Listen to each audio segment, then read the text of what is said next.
이번 논문 세미나에는 Accurate Calibration of LiDAR Camera System Using Ordinary Boxes라는 ICCV 2017년도에 올라온 논문을 한번 발표해 보도록 하겠습니다.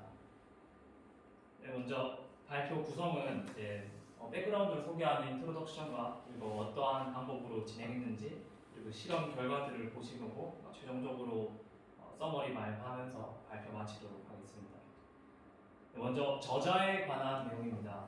해당 논문은 저희가 보통 논문은 이제 대학교에서 가져온 논문들이 많은데 이 논문은 헝가리에 있는 컴퓨터 비전 연구소에서 나왔다고 합니다. 그리고 이 연구를 진행한 저자가 두 분 계시는데 두 분 다 헝가리에 있는 이런 헝가리 부다페스트에 있는 대학교에서 나온 연구원이라고 보시면 되겠습니다. 두 분 연구원을 검색해 보면 키워드로 캘리브레이션이나 컴퓨터 비전 그리고 카메라와 같은 키워드들이 검색됨을 알 수가 있습니다.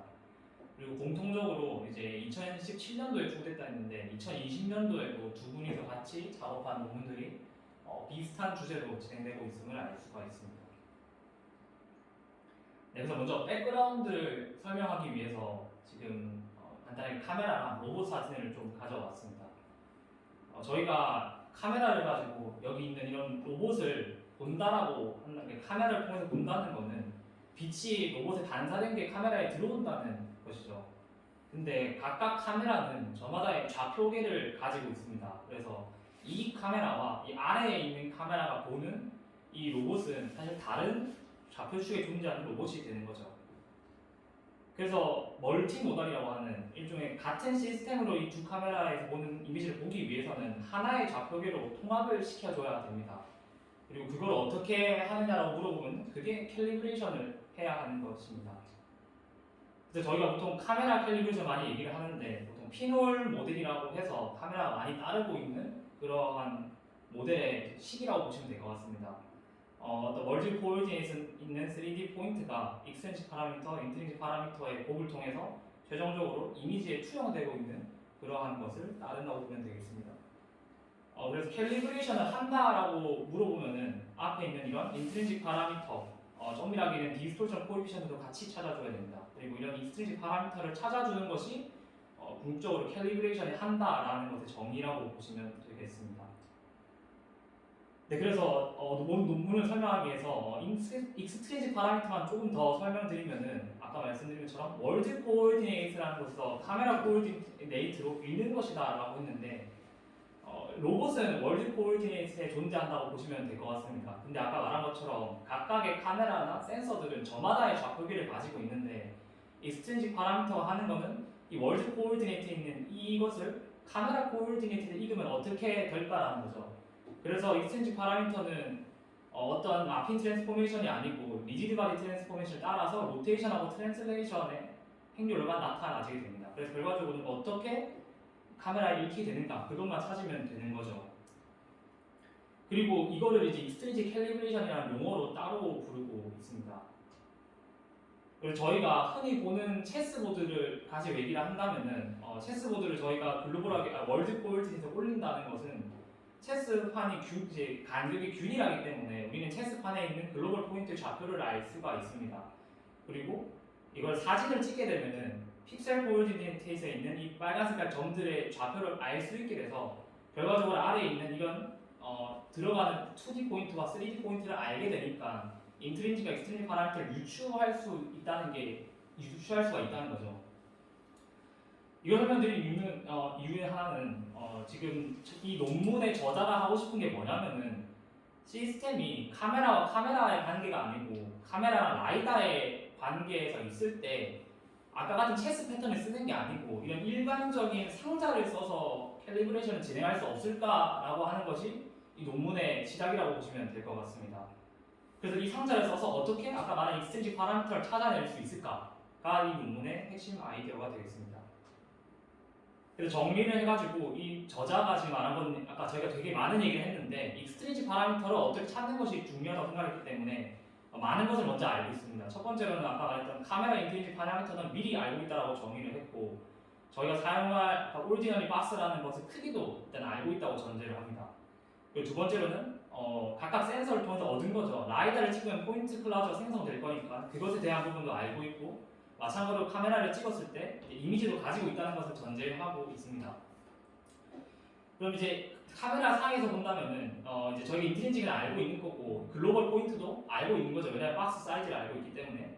그리고 원하는 건 아까 말했던 것처럼 익스트린직 파라미터가 어떻게 되는 것이 찾고자 하는 겁니다. 그럼 결과적으로 아까 말했던 이 값을 알면은 익스트린직 파라미터를 찾을 수 있는 건데 카메라는 알고 있겠죠. 왜냐하면 카메라는 찍으면 정확한 픽셀의 위치가 나오니까. 근데 라이다는 물론 인트린직 파라미터가 존재하진 않지만은 라이다는 어디에 점이 찍혔는지 찾을 수가 없습니다. 그 이유는 이건 저희 연구실에 있는 V 벨로다인 16 가지고 촬영한 영상인데 이게 얼핏 보면 굉장히 연구실 잘 본떴다라고 볼 수도 있지만은 이 16의 의미는 16채널로만 구성되어 있다는 겁니다. 그래서 저희 연구실 벽의 높이는 충분히 높지만은 16개의 층으로만 벨로다인을 표현했다는 거죠.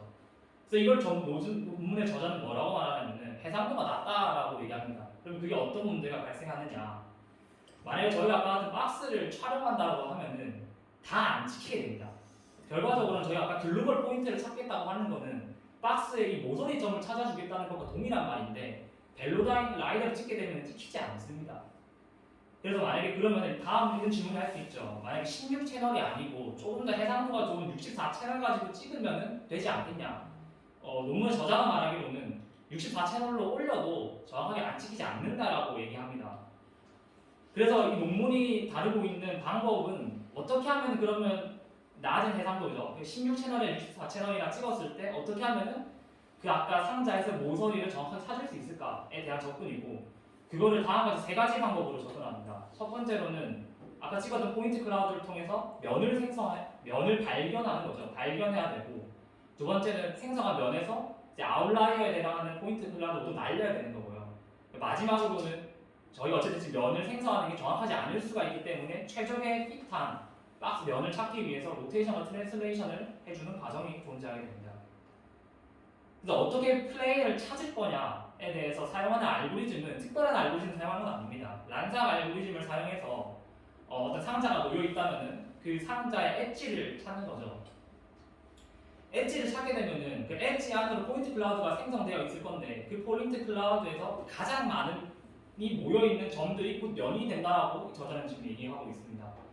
저희가 지금 제가 왼쪽에 있는 도형만 보게 되면은 너무 쉽게 면을 찾을 수 있을 거라고 생각을 하지만은 실제적으로 이제 오른쪽 그림처럼 상자를 어딘가에 모아놓고 찍는 거기 때문에 다른 면들도 같이 찍히게 됩니다. 그래서 지금 보시는 것처럼 검정 색깔, 파란 색깔, 노란 색깔, 초록 색깔, 빨간 색깔 같은 다양한 면들이 독출되었다는 거죠. 그러면 이제 아까 나왔던 그 면 중에서 최적의 면이 저희가 지금 상자의 면을 찾고자 하는 거니까 여기서 상자의 면만 뽑아내야 되는 거죠. 거기서 저자가 사용하는 방법은 면마다의 노멀 벡터가 더 존재할 겁니다. 그래서 각각의 면을 세 가지를 골라내서 그 각각 면의 세 가지의 노멀 벡터를 다 내적시켜가지고 에러가 최소가 나오는 값을 찾는다는 방식입니다. 지금 보시는 것처럼 면이 사실 그렇게 많이 나오지 않기 때문에 저자가 주장하기로는 너무 많은 이터레이터가 발생하지 않기 때문에 그렇게 큰 연산에 무리가 없다라고 주장을 하고 있습니다. 네, 그래서 지금 말한 것처럼 이렇게 보면 세 개지만 실질적으로는 다른 면들도 같이 도출될 거기 때문에 찾아줘야 되는 거죠. 네, 그렇게 해서 이제 면을 결정적으로 찾았다면은 포인트 클라우드를 찍었다는 것은 굉장히 노이즈가 많이 꼈을 거기 때문에 저희가 관측한 포인트 클라우드에서 아웃라이어 값을 제거해준 값을 사용해줍니다. 그리고 마찬가지로 여기서도 란삭 알고리즘을 사용하게 됩니다. 그래서 저희가 지금 아까 찾았던 세 가지의 면을 각각 L1, L2, L3라는 면으로 지정하고 여기서 저자가 아웃라이어를 날리기 위해서 어떤 방식을 사용하냐면은 먼저 임의로 선택한 L1에서 세 가지의 포인트를 도출해냅니다. 세 가지의 포인트를 찾았다는 것은 면이 생성된다는 거죠. 그러면은 그 다음 그 옆에 있는 L2 면에서 두 가지 포인트를 뽑습니다. 그 두 가지 포인트가 있으면은 L1 면과 수직인 면이 또 하나 생성이 되겠죠. 그리고 마지막으로 L3에서는 하나 이상의 포인트를 찾아내서 L1과 L2의 둘 다 수직하는 면을 만들어냅니다. 그럼 이제 어떻게 이걸 아웃라이어를 제거하냐면은 이거를 반복을 하면서 결과적으로 생성해낸 면이 그 실제 저희가 가지고 있는 포인트 클라우드에 몇 개나 점이 들어가 있냐를 따지는 거죠. 그렇게 해서 만약에 어떤 면을 생성했는데 이번 면에 L1에서 뭐 30개의 포인트가 들어있었는데 다음번에 40개의 포인트가 들어있다? 그럼 40번의 포인트가 더 좋다라고 생각을 하고 40개의 포인트를 만들어낸 면을 사용합니다. 그리고 그 면에 들어있지 않은 점들은 다 아웃라이어라고 취급하는 거죠. 저자가 주장하기로는 이러한 과정을 총 대략 30번 정도만 돌려주면은 충분한 면이 생성된다고 합니다. 네, 그래서 아까 말했던 건 이제 피타한다는 건데 지금 저희가 정의한 상자는 세 면이 각각 이제 수직한 면인 거죠. 근데 저희가 지금 찾아낸 상자의 면이 90도가 아닐 수도 있지 않습니까? 그래서 그거를 저자는 이제 로테이션하고 트랜슬레이션 시켜줘가지고 이제 찾아주고 있다는 건데, 그러니까 미세 조정을 하겠다는 거죠. 각각 면들마다. 이거를 하기 위해서 어떤 과정을 하냐면은 먼저 이 각각 아까 말했던 L1, L2, L3 면에서 각각 한 면마다 P라는 포인트와 Q라는 포인트를 먼저 스플릿 시킵니다. 그리고 각각 플레인마다 아까 저희가 법선 벡터를 정의할 수가 있겠죠. 그럼 그 법선 벡터를 가지고 아래와 같은 코스트 펑션을 만들어냅니다. 이렇게 이거를 하게 되면 결과적으로 L1과 L2, L1과 L3 각각의 면들은 다 수직을 할수록 적은 값이 나타나게 되는 거죠. 그걸 반복하고 마찬가지 트랜슬레이션을 해주면서 최적의 핏한 박스를 면을 찾아내는 거죠. 그래서 최종적으로 그럼 이 면을 만들어서 뭘 알아낼 수 있냐면은 지금 왼쪽 그림을 보시면은 지금 빨간색, 파란색, 핑크색, 회색들이 다 각각의 그 면의 그 모서리에 해당하는 건데 저희가 관측하지 않은 포인트 클라우드에, 그러니까 레졸루션에 걸리지 않는 그런 면들이 모서리가 지금 측정되어 있습니다. 그러니까 포인트 클라우드 관측하지 않은 곳에서의 모서리를 찾을 수 있다는 거죠. 그래서 지금 이렇게 지금 걸리지 않은 빨간색 점을 모서리로 인지하고 있는 알고리즘이라고 보면 되겠습니다.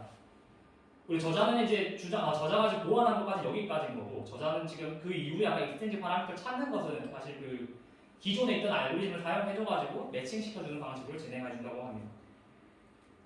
그래서 이거를 가지고 저자가 실험을 총 2가지 진행해줬습니다. 하나는 인조한 환경에서의 테스트고, 두 번째는 실제 세상에서의 환경 테스트입니다.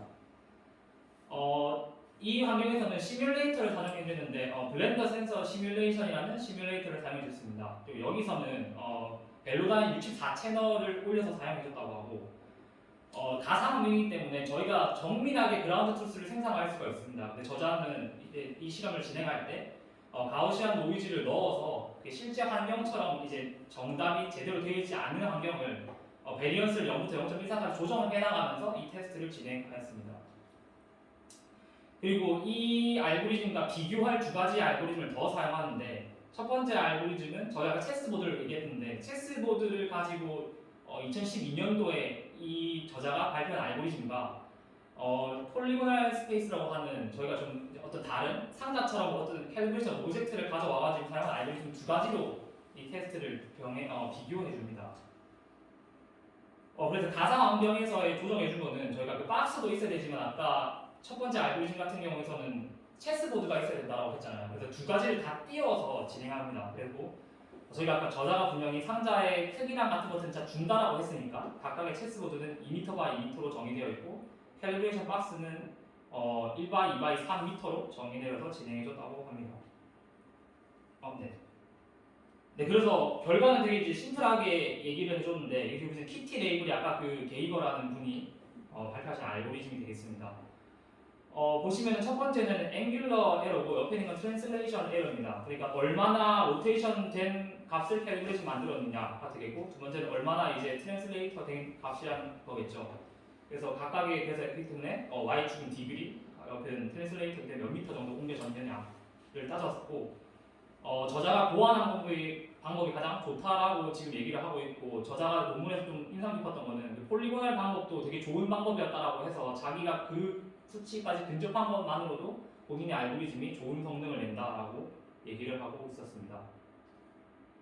다음은 이제 리얼월드 테스트입니다. 그래서 리얼월드 테스트는 실제 환경에서 찍는 건데, 저자는 여기서 수치적인 거로 증명을 하지 않고 이렇게 비주얼라이전 해줘가지고 자기가 얼마나 이 프로젝트를 시켰을 때 잘 됐느냐를 바로 보여줬습니다. 그래서 왼쪽에 있는 건 아까 그 체스보드를 사용한다는 게이버의 알고리즘인 거고, 오른쪽은 이제 이 저자가 보완한 방법이 되겠습니다. 근데 실제로 익스트리직 파라미터 캘리브레이션이 잘 되었다라면은 라이다에서 뜬 포인트를 그대로 이미지에 투영시켰을 때 이미지에 딱 맞아 떨어져야 되는 거죠. 그래서 보시는 것처럼 그러니까 저자가 보완한 방법이 조금 더 핏하게 들어맞는 것을 직관적으로 바라볼 수가 있습니다. 이 외에도 하나의 실험을 더해준 거는 이 저자가 자율주행 자동차를 연구를 하고 있었나 봅니다. 그래서 이 실험용 차에다가 아까 벨로다인 64, 카메라 2대, 벨로다인 16 채널을 달아서 바로 실험을 진행한 것을 보여줍니다. 그래서 카메라로 이렇게 어떤 공도상에 박스 3개를 두고 찍었을 때 이거를 벨로다인 카메라, 벨로다인 라이다에 이제 나오는 곳을 잘 보여주면 된다는 건데 벨로다인 16 채널은 사용하지 않고 64채널만 비주얼 시켜줬습니다. 그래서 첫 번째는 이제 그 벨로다인의 전체 360도에서 이미지에 해당하는 부분만 발췌해서 가져오는 거고 중앙에 있는 부분은 버드아이라고 해서 과연 위에서 내려봤을 때 RGB 카메라에 어디에 해당하는가 그리고 이건 왼쪽에 오른쪽에 있는 것은 다른 또 관점에서의 그 결과입니다. 여기 보시게 되면은 하얀 색깔로 색칠이 컬러링이 안 된 포인트들이 있는데 이거를 말한다는 거는 아까 가졌던 그 이미지가 어디에 포인트에 해당해서 그거를 그대로 컬러 색칠을 시켰다고 해서 결과적으로 하얀색이라고 되어 있는 부분은 아까 이 RGB 이미지에 해당이 안 되는 곳이라고 보면 될 것 같습니다. 그래서 저자는 이렇게 실제 환경에서는 별도로 수치적인 결과를 보여주지 않고 이렇게 시각 해당된 자료로 보여주면서 해당 발표를 해당 논문에 대한 테스트를 마치고 있었습니다. 결과적으로 이게 뭐냐라고 이 논문이 뭐냐라고 하면은 라이다 카메라나 당연히 라이다라고 할 수가 있겠죠. 왜냐하면 면을 잘 생성해놔가지고 실험 테스트를 하는 거기 때문에 그래서 두 각각의 시스템에서의 익스트린식 파라미터를 찾는다는 것이고 전제되어야 될 거는 각각의 다른 요소들의 값, 그러니까 미리 캘리브레이션 되어 있는 카메라라는 게 전제가 되어 있고 그 외적으로는 상자의 크기를 알 수 있다면은 란상 알고리즘을 통해서 면을 생성해낼 수가 있다. 그렇게 되면은 벨로다인과 카메라가 어떠한 좌표축 상에서의 관계를 이렇게 나타낼 수가 있다는 것이 이번 논문의 끝이 되겠습니다. 네, 그래서 여기까지 발표를 하도록 하겠습니다.